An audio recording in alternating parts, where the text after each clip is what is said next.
Hello, I'm Kirsten Nicki. And I'm Nicki Edgell. And we're both practicing natural nutritionists, and we also run good food cookery workshops, www.goodfoodcookery.co.uk. What we'd like to do is really inspire people and show people that it's really easy to cook simple, delicious but healthy food. So today we're starting off with this autumnal soup. So we have here some butternut squash that we'll be using. You can use any squash for this.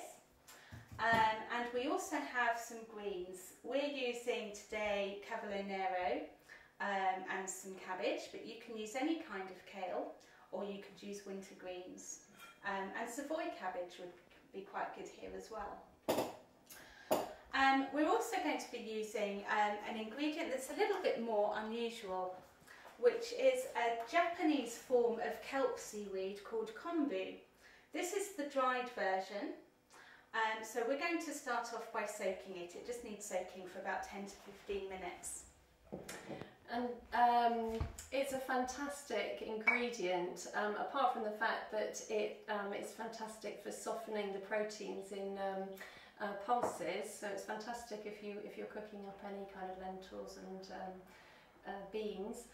But also in this instance, it's fantastic for depth of flavour and nutrients. It's wonderfully packed full of iodine and an array of nutrients, and it will give us that real depth of flavour that maybe a stock would do, but without added salt and what have you that's in most stock cubes. You can also use stock with this recipe, but today we're just going to use water and some kombu. So I'm going to start off by chopping the onions, and I'm going to ask Nicki to cut up some rosemary for me. That's some fresh rosemary. People have their own ways of chopping onion, but it doesn't really matter for this recipe how small or how tidy it is, because we're going to be whizzing everything up in a blender at the end of it. But if you don't have a blender, or you don't want to make a smooth soup, then just chop everything up just a little bit more finely.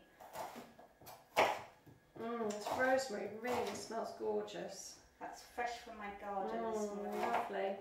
As is the cavolo nero from mine. Brilliant. Yes, what a team we are. So I'm just chopping this lengthways and widthways, and because of the rings in the onion, it does the rest for us. So the recipe says 1 onion, but the onions today are quite small, so I'm chopping 2. And then we're going to be simmering them in some coconut oil. The reason for that is I usually use either coconut oil or butter ghee in my cooking. Many people use things like olive oils and vegetable oils, sunflower oil and so on. But anything that's really rich in omega-3, omega-6, the unsaturated fatty acids will damage when you heat it. So it's quite important that you cook using saturated fats. Now I know they've been given quite a bad name over the years, but they're really not as evil as they've been made out to be. And in fact we all really need some form of saturated fat in our diet. And coconut oil is quite a nice one. It has a different pathway that it travels through in the body, and it has lots of healing properties as well. So it's all round a winner, and you can store it outside of the fridge. It will be solid at room temperature, and then it will melt when it's hot, but it won't damage. It's a medium chain saturated fat, and that means it travels through the body without being stored as fat, so you've no worries if you're worried about weight gain through fats. It's starting to go a little bit translucent, and as they start to soften, then we can add the garlic and the rosemary.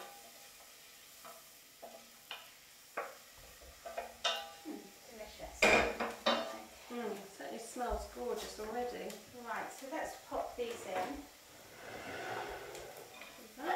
Another little tip is to scrape using the back of your knife so you don't blight it. Okay, so next stage is to chop the squash. For today's purposes, we're going to cook it quite small, so that we can show you how simple and quick it can be to throw to yourself together a soup maybe for lunch or at dinner time. As the winter draws on, actually it's more appropriate to be having larger sized pieces and cooking them for a much longer space of time, matching that whole winter energy of being more underground. We all slow down, don't we? And it's about a lower heat for a long time, gently cooking up foods, as opposed to summer when we want to be flash frying things or maybe steaming things very, very lightly. So there's that quick burst of heat and then it's ready. So let's add the squash in now.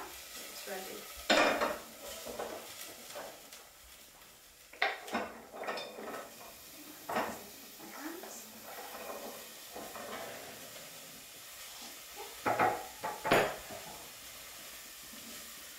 It's amazing how much flesh you can get out of a butternut squash. So if you did want to double up the recipe, you could use the whole of a butternut squash.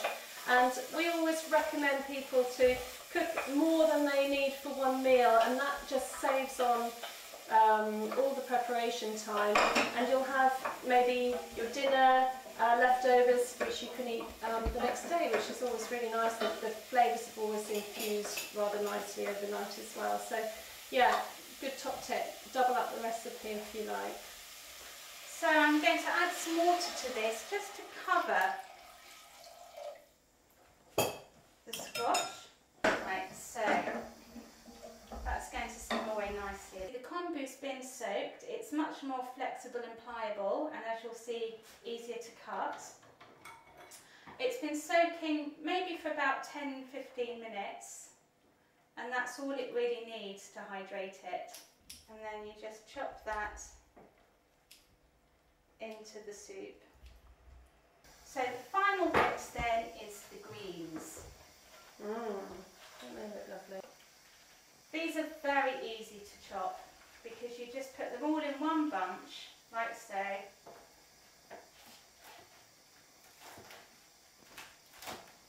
just chop. In fact, the other knife might use a bit of this. Yeah. One thing I might add is these are quite new leaves. When you find that a little bit later on in the autumn they've become larger leaves, the stalk can be a little bit harder, so you might just want to literally run your hands along, pulling off the leaf from the stalk and discard the stalk if it's too thick. You can see the colours there, and I'm just going to add a little bit more water again so that it's covered, and then we'll leave that to simmer for a while. So we can see the vibrant colours here of the squash, the green leaves, and then we can also see the kelp and bits of rosemary, onion and garlic. At this stage it's better to have too little water than too much though, because when you whiz it you can always add more water but you can't take water out. So I'm just going to put a lid on it now and let that simmer under cover, because as we were saying, it's now coming into autumn winter energy and we want to cook things under cover as is appropriate to the season. And on that note, we might like to tell you a little bit more about soups and why they're so fantastic for the autumn and winter. The Chinese 5 elements talk about different elements, and in autumn winter it's the metal element and the water element, and it's all about hydration. And really, if you can have a lot of hydrated type foods in your diet, so that be soups and stews, anything that will hold water will give the body the water it needs to become hydrated at that time of year. And that's what's so beautiful about a soup, it's so nourishing and hydrating. And interestingly, seaweed is put into the water element in terms of its nature. The taste that goes with the water element is salty. Salt's job is to carry water around the body, and seaweed has a slightly sea salty taste to it. And the colours that go with winter are dark colours like blue, black, and then that would encompass the dark leaves like kale, red cabbage and seaweed. So to begin with, we're just going to pulse it to avoid everything splashing everywhere.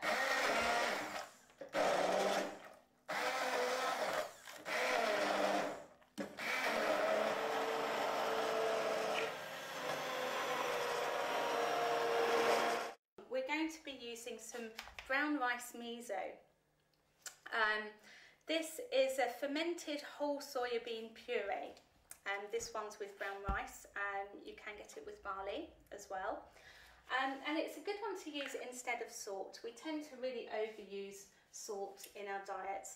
And here I've just put a heaped teaspoon in with some warm water and dissolved it before it goes in. And we'll stir that in. So there we have it, and all that remains now is to serve it up. So I do like soup in a nice white bowl. I don't know why, I think it shows off the colours. Yeah, it's the colour, isn't it? It's fantastically rich, wholesome soup there, isn't it? Does look very good, doesn't it? And then we're going to dress it. Dressing the soup can really make or break a soup. And we've already talked about the different kinds of flavours. And now we're going to add our sour, a little squirt of lemon. Which is very, very good, complements very well dark green leafy veg. Does it? Just breaks up, cuts that bitterness that you sometimes get a little bit. A drizzle of olive oil. Lovely. Good glug there. I know Nikki uses coconut oil quite often at this stage instead, which you can do too. And then a little bit of watercress. And there you go, our butternut and green leaf soup.